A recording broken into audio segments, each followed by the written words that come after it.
Musique, Frédéric Huttman.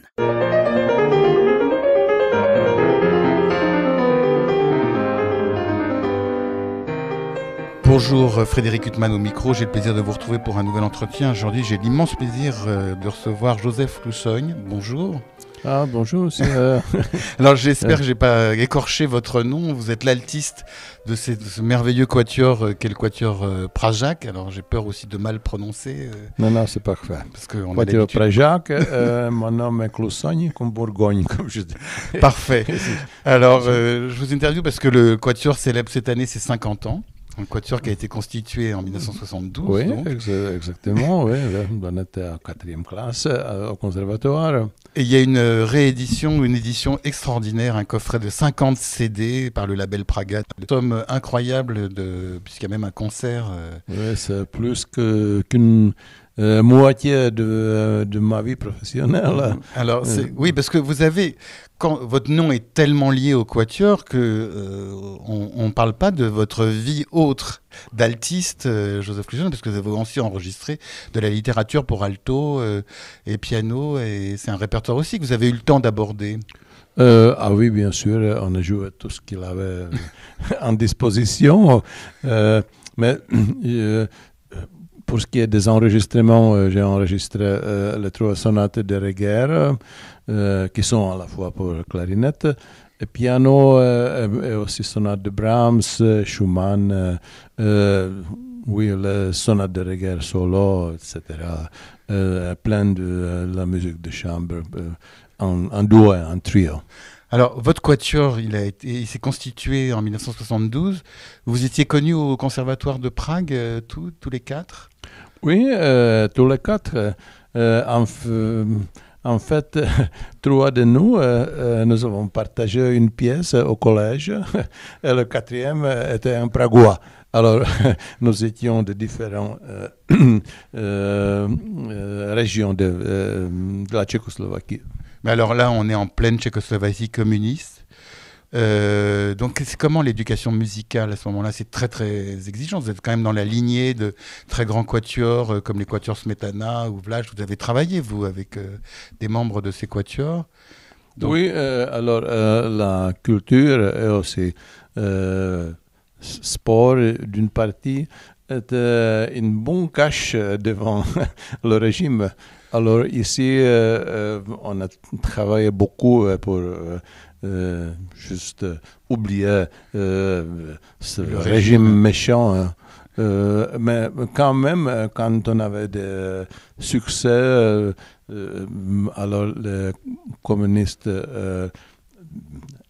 essayaient de vous faire valoir à l'étranger. De nous laisser travailler.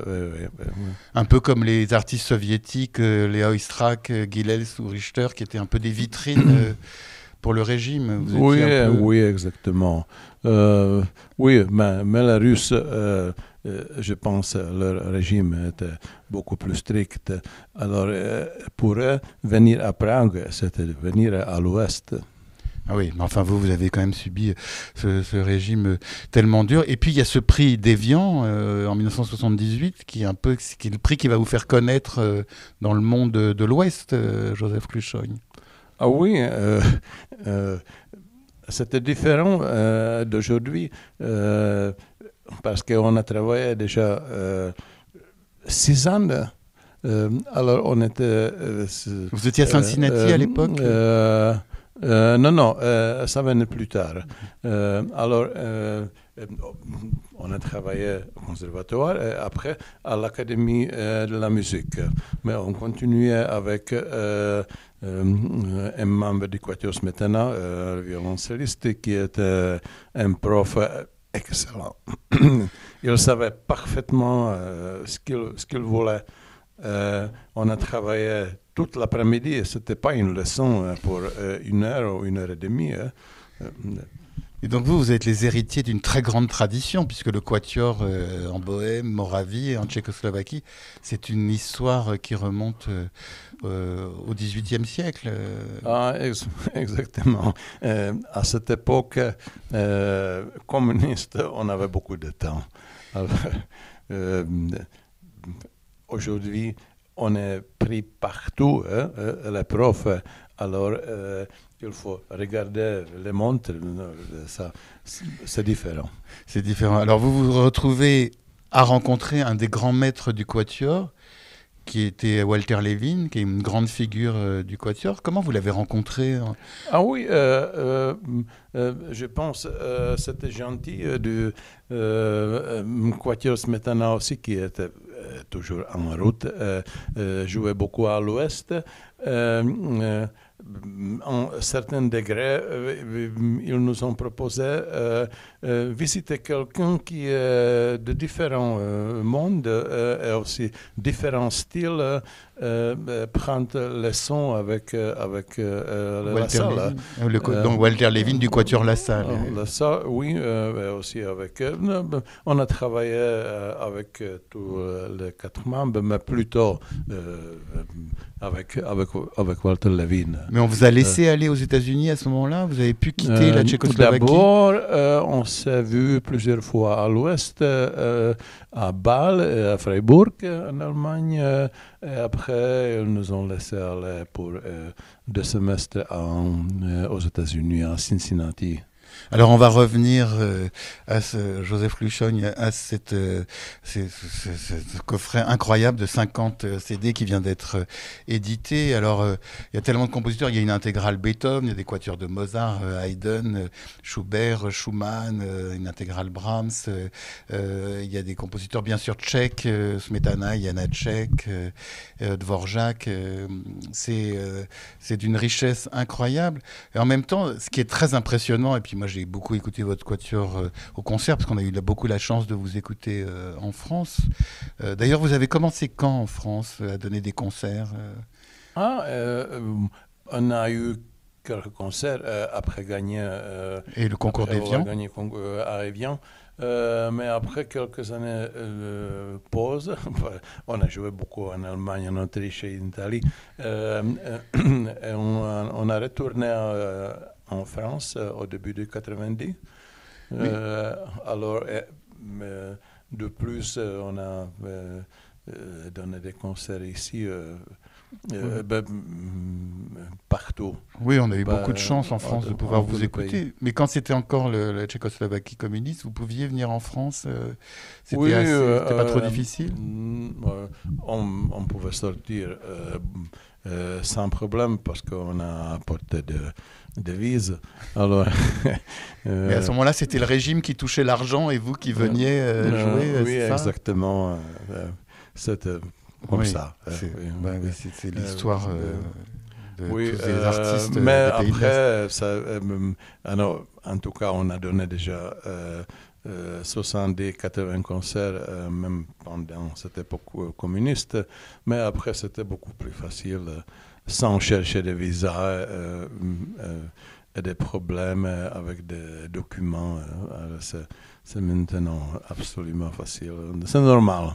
Alors en lisant le texte qui est passionnant, qui accompagne ce coffret, qui a été rédigé par Georges Zeisel, grand spécialiste du quatuor, ancien président de Pro Quartet, et qui vous a interviewé pour ce coffret, j'ai appris que en fait c'était votre quatuor qui avait créé le deuxième quatuor de Schoenberg en Tchécoslovaquie, donc qui était encore communiste en 1981, enfin au début des années 80. Pendant le régime communiste, ils ont isolé la musique vraiment moderne, disons, très très difficile. Mais même Zemlinsky, c'est vous qui l'avez joué en premier, qui est quand même un compositeur post-romantique, c'est pas une musique moderne. Non, Zemlinsky a été joué par d'autres, mais plutôt elle n'était pas connue encore. Alors c'est pour ça. Mais Webern, Schoenberg, Berg, c'était impensable. Parce qu'il n'y a pas de mélodie là-bas. Et comment ça a été accueilli quand vous l'avez joué? Le public a aimé, était surpris? Ah, beaucoup, parce que le deuxième quatuor de Schoenberg... Avec voix, donc avec soprano? Avec soprano tchèque. À l'époque, c'était un bon succès parce que c'est pas encore 100% de décaphonie. Oui, c'est encore une musique un peu post-romantique. Et donc ça passait auprès du public. Oui, il y a des mélodies, il y a des choses très intéressantes, rythmiques, et après, couplage avec la voix, c'était quelque chose de nouveau. Vous vous sentiez des ambassadeurs de la musique tchèque, Smetana, Dvorak, Janáček. Est-ce que c'était une musique qui était beaucoup demandée à l'étranger quand vous jouiez Oh oui, je pense tous les quatuors tchèques. On leur demande cette musique. Oui, oui, oui, bien sûr.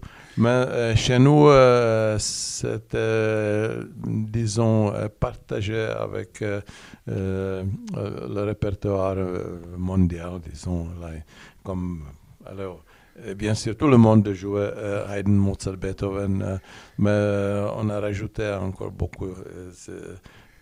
Alors, l'école de Vienne qui continuait après Mozart et Beethoven avec Schubert, Zemlinsky, Brahms et bien sûr deuxième école de Vienne.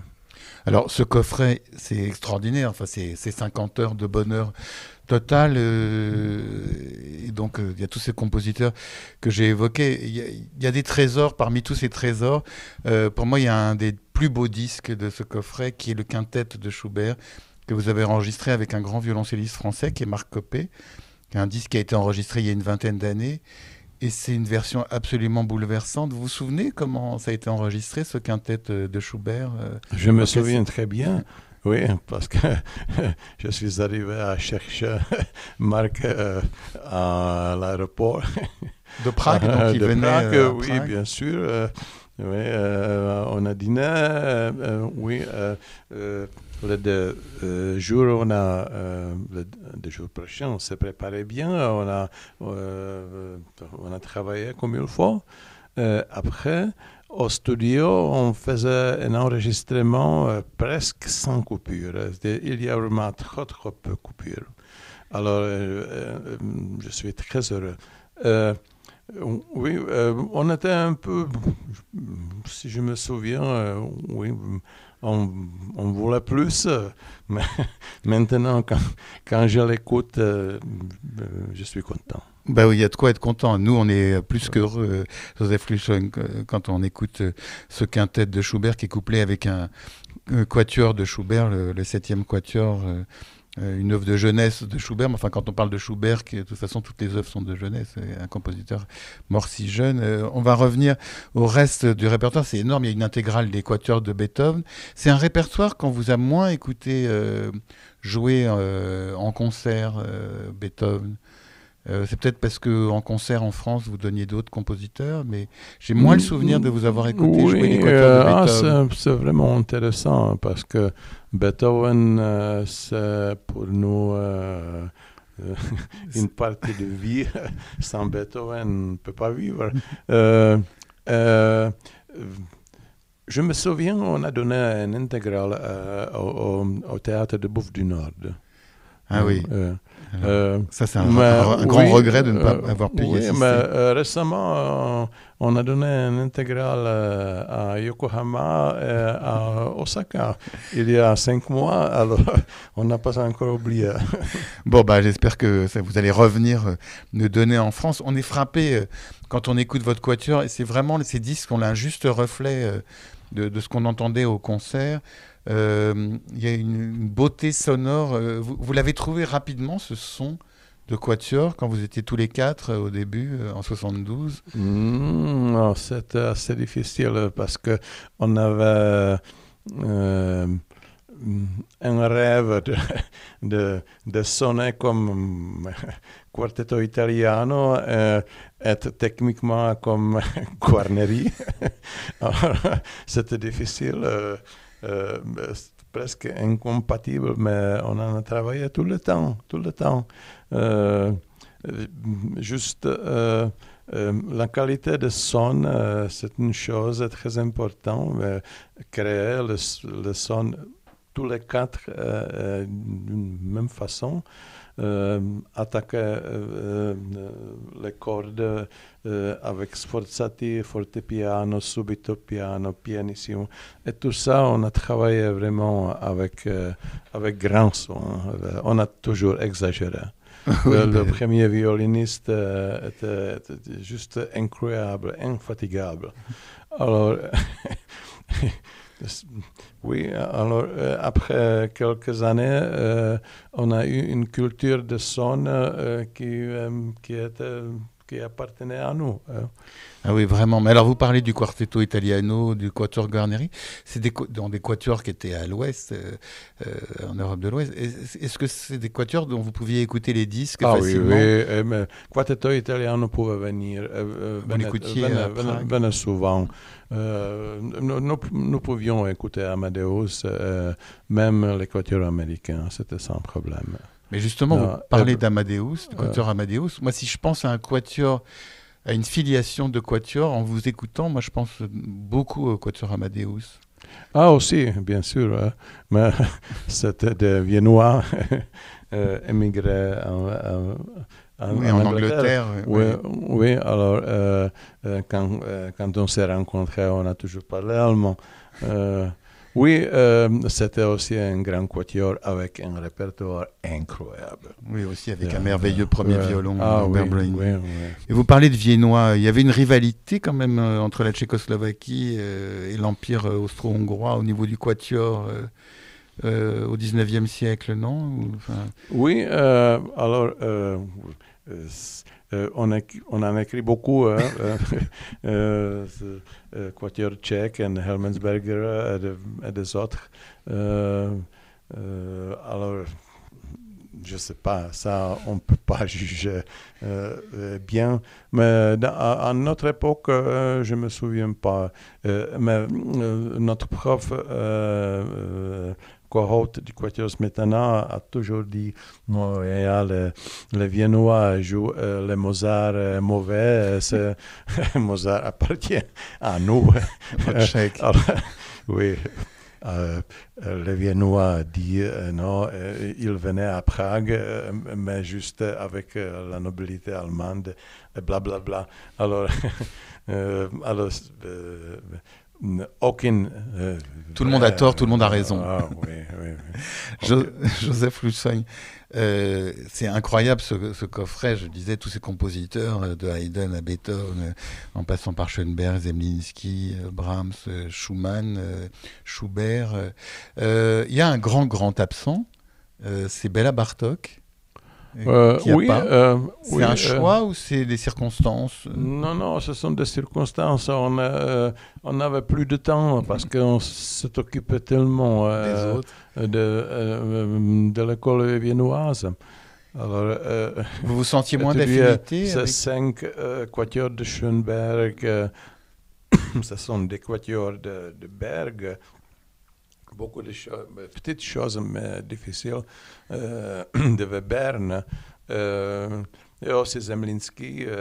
Et après, notre premier violon a toujours disait pourquoi jouer Bartók? On a tellement de bons ensembles hongrois qui sont fantastiques, comme par exemple Takács,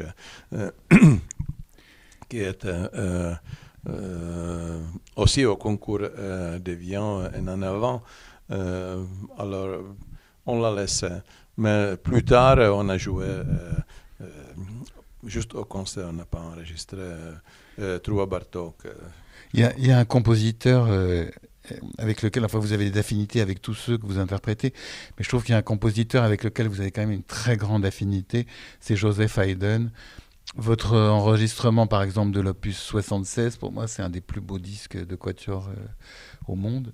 C'est un compositeur, on sent qu'il y a un tel amour de sa musique chez vous. Ah oui, opus 76, c'est déjà un Haydn absolument mûr. Alors ici, tous les 4 ont quelque chose à dire. c'est plutôt, c'est pourquoi on s'occupait plus que les autres, mais on aimait l'alouette aussi. Oui, mais justement, ces quatuors de Haydn, on sent chez vous Granouille. on sent un amour de ces quatuors de Haydn chez vous. Ils vous ont toujours accompagné, ces quatuors de Haydn? Oui, tout le temps. Ça se poursuit maintenant. Si on a enregistré Opus 77 que nous n'avons pas joué comme l'équipe originale. Mais quand on est à l'extérieur, au simple auditeur, on a l'impression que cette musique, elle est tellement difficile à interpréter. On a l'impression que c'est des littératures pour quatuor qui a l'air d'être la plus difficile à interpréter. Et alors que chez vous, ça a l'air tellement naturel, Haydn. Oui, je pense qu'il était un compositeur très naturel. Oui, mais on a l'impression que c'est une musique tellement difficile à bien jouer. Oui, imaginez qu'il a écrit, il devait écrire un quatuor, par exemple, pendant un week-end. Qu'est-ce que nous faisons pendant un week-end et maintenant, parfois rien. Alors, vous avez quelque chose qui remplit la vie. Si c'est Haydn, ok, c'est Haydn. Hein. Mais après, vous changez la musique sur votre pupitre.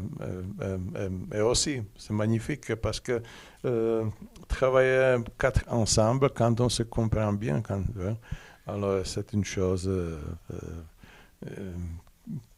que je recommande à tout le monde à essayer. Oui, enfin, il faut avoir un certain talent. Oui, la politique devait fonctionner comme ça. Comme le quatuor. Mais pas tous les ensembles étaient tellement uniques comme nous. Hein. Je pense que nous étions un peu exceptionnels parce que, par exemple, quand on a fini, alors je me suis dit avec le deuxième violoniste, on n'avait pas de temps de se quereller, de se dire gros mots ou quelque chose. Alors il faut aller boire bière après la répétition. La répétition.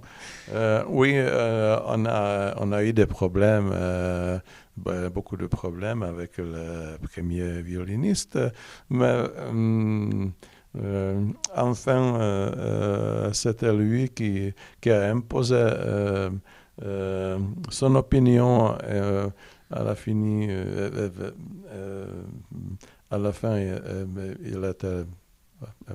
il avait raison. Alors, comment ça se passait? Vous avez eu, il y a une personne qui a beaucoup compté aussi pour votre quatuor, c'est Pierre-Émile Barbier. C'est une rencontre parce que tous ces disques qu'on écoute, l'enregistrement est absolument magnifique. Vous l'aviez rencontré, Pierre-Émile Barbier, pour... il était au jury à Evian, mais après, on ne s'est pas vu depuis longtemps. Mais après la chute du mur, il venait souvent en Tchéquie. Alors, il a fondé Label. On a commencé donc le label Praga. On a commencé à enregistrer. Je pense que c'était lui qui a découvert quelque chose de spécial sur nous, en nous. La collaboration s'est développée. On a enregistré, je me souviens, une fois 3 CD par an. C'était incroyable, mais c'était des œuvres que nous avons vraiment bien joué beaucoup en concert. Et comment ça se passait justement pour le répertoire? Vous vous mettiez d'accord tous les 4 pour choisir un répertoire? Parce que par exemple, on parlait de l'intégrale des quatuors de Beethoven, mais hormis Beethoven, il n'y a pas d'intégrale. En fait, il y a quelques quatuors de Haydn, des quatuors de Mozart, les quatuors de Schubert ou Schumann. Bon, si, il y a Brahms et Schoenberg, mais sinon, on a l'impression que vous allez au gré de vos envies de répertoire. Oui, plutôt, ça dépend des concerts. Et alors, comment vous décidiez le répertoire? Ça se développe parce qu'on commence toujours avec un programme classique, Haydn, Janáček, Dvořák. Mais après, oui, les producteurs nous ont demandé différents programmes. On ne pouvait jamais satisfaire, par exemple, quand on allait on tournait aux États-Unis, on avait 15 concerts, chacun voulait ça.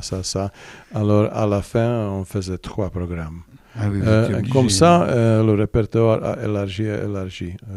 Et on a découvert de nouveaux répertoires. Dans cette somme incroyable de 50 disques, autant de chefs-d'œuvre, il y a un compositeur que je ne connaissais pas, Feld, un compositeur contemporain. Oui, nous avons joué presque chaque année. Nous avons fait une création d'un compositeur tchèque ou étranger. Jindřich Feld, admirateur de Bartók. Alors, ici, nous avons joué 3 de ces quatuors. Et aussi un quintet avec clarinette qui est extraordinaire. Et nous avons joué aussi avec Raphaël Sever à Prague récemment. Alors, oui, c'était un compositeur que nous avons apprécié beaucoup. Oui, c'est de la très belle musique. Et puis, alors, parmi aussi tous ces chefs-d'œuvre, il y a cette musique extraordinaire qui est le quintet de Bruckner, qui est une œuvre qui n'est pas tellement enregistrée. Que vous avez enregistré aux côtés du quintet en sol mineur de Mozart, que chez les 516. Et là, c'est avec Jan Tališ de mémoire. C'est avec Jan Tališ. Donc du quatuor Tališ. Oui, n'est plus là avec nous. Mais c'était une collaboration fantastique. Je ne connaissais pas Bruckner du tout. Pas grand monde le joue, ce quintet de Bruckner, qui est une musique absolument merveilleuse. Absolument merveilleuse, oui, c'est vrai. Mais ça exige beaucoup de temps à s'approcher. Oui. Et qui avait décidé de le travailler? C'est je pense la radio autrichienne qui vous a demandé. Oui, nous a demandé. Alors on y a travaillé beaucoup. Et à la fin, on l'aimait beaucoup. Oui. Le 4e mouvement, c'était toujours disputé. Mais je pense que l'enregistrement est très bon. C'est magnifique. Ça va bien avec ce Mozart sol mineur qui est aussi... c'est une musique bouleversante, ce Mozart. Une question très, très personnelle. C'est une musique que vous avez beaucoup jouée, j'imagine, ce quintet de Mozart. Ah, beaucoup, ouais. On a joué avec Kakuska, après avec Bayerle, avec tous les artistes. Comme le quintet de Schubert, c'est une œuvre qui vous a beaucoup accompagné aussi, j'imagine. Vous avez joué avec beaucoup de violoncellistes différents. Exactement, oui. Et ça continue. Et c'est incroyable tout cet énorme répertoire que vous abordez. Il y a aussi un compositeur dans lequel on vous attend moins, c'est un très beau disque, c'est Shostakovich. Oui, parce que tout le monde jouait Shostakovich à l'époque, mais on ne peut pas l'éviter. Alors on s'est dit, il faut jouer 7, 8. Après, oui, bien évidemment, le quintet avec piano. Avec Korolyov. Oui, qui est aussi un grand pianiste. C'est un grand pianiste. On a joué aussi d'autres choses. Par exemple, le quatuor de Mozart. J'ai toujours admiré qu'il n'utilise pas de pédale pour jouer cette musique. Oui, dans les passages de Mozart.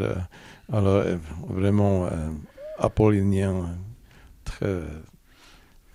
spécial, toujours parfait. Joseph Hlusoň, juste une question de cuisine, pas de cuisine tchèque, de cuisine du quatuor. Comment ça se passe quand vous abordez une nouvelle œuvre? vous la jouez ensemble, vous déchiffrez ensemble le quatuor, vous déchiffrez l'œuvre, et puis après chacun travaille chez soi, ou comment vous commencez à aborder une œuvre? Oui, alors, si vous commencez à étudier le lyric suite, il faut se bien préparer. Même après, on a perdu après quelques mesures, il faut travailler. Oui. Je me souviens bien, par exemple, le troisième mouvement du lyric suite. De Berg, oui, donc de la suite lyrique de Berg. Oui, c'est tellement compliqué hein, parce qu'il voulait utiliser les noms, le sien, aussi de Madame Fuchs, alors A, B. Oui, parce qu'il était secrètement amoureux de Madame Fuchs. Oui, exactement. Ça va pas vraiment à la main. Ça va, c'est difficile. Oui. Alors ici, il faut travailler. Mais à la fin, ça fonctionne. Ça a toujours fonctionné merveilleusement quand vous écoutez Joseph Kluson au sein de ce quatuor Prajac. En tout cas, je rappelle la sortie de ce coffret extraordinaire du label Praga, distribué par Aparté, 50 enregistrements qui vont de Beethoven à Haydn en passant par Schubert, Smetana. Il y a aussi, on va terminer sur un compositeur qui m'est particulièrement cher, c'est Schulhoff, que vous avez enregistré, un compositeur donc, qui est mort pendant la guerre dans un camp allemand, Erwin Schulhoff. Donc vous avez enregistré des œuvres que vous avez mises en regard de Smetana. Oui, alors nous avons enregistré 5 pièces, on a enregistré aussi une sextuor. Maintenant, malheureusement, pas le quatuor, ce que nous faisons maintenant. Oui, c'est un compositeur incroyable. Oui, c'est un compositeur dont on parlait peu après la guerre, alors qu'il était connu avant-guerre et donc est mort déporté. Mais c'est un compositeur dont on ressent l'importance aujourd'hui. Vous avez commencé à le jouer après la chute du mur, ou c'est une musique qu'on jouait en Tchécoslovaquie Non, on pouvait le jouer avant. C'est une musique qui était encore connue oui, bien sûr. Parce que il était communiste aussi, alors c'était difficile à défendre de le jouer. Mais ce qui m'étonne vraiment chez ce compositeur, il est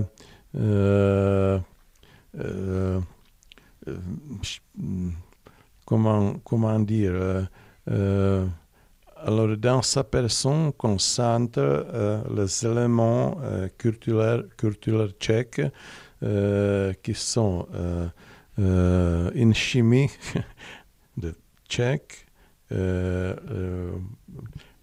allemand, et aussi juif. Il a été arrêté à la fois comme juif et communiste par les nazis. Oui, alors comme Kafka, par exemple, il y avait d'autres Orzudyl, les écrivains tchéco-allemands. Lui, c'est vraiment représentant de la culture de ces trois éléments. Et c'est sur cette image tragique, mais en même temps tellement symbolique, qu'on va se séparer. Donc vraiment, c'est un bonheur que ce coffret de 50 CD consacré à tous ces enregistrements que vous aviez réalisés au sein du quatuor Prajac pour le label Praga, un coffret qui vient de paraître. Joseph Kluson, il me reste à vous remercier infiniment d'avoir été mon invité. Merci à vous. C'est un plaisir de se souvenir du passé, parce que c'est ma vie toujours. En tout cas, cette vie, on est heureux de pouvoir la partager avec ces disques. Merci beaucoup. Merci à vous. Pour illustrer cet entretien avec Joseph Klusoń, altiste du quatuor Pražák, je vous propose d'écouter ce quatuor interpréter une œuvre emblématique de son répertoire, le premier quatuor de ma vie de Beatrice Smetana. Je vous souhaite une très belle écoute de cette œuvre magnifique, une très bonne fin de soirée sur RCJ.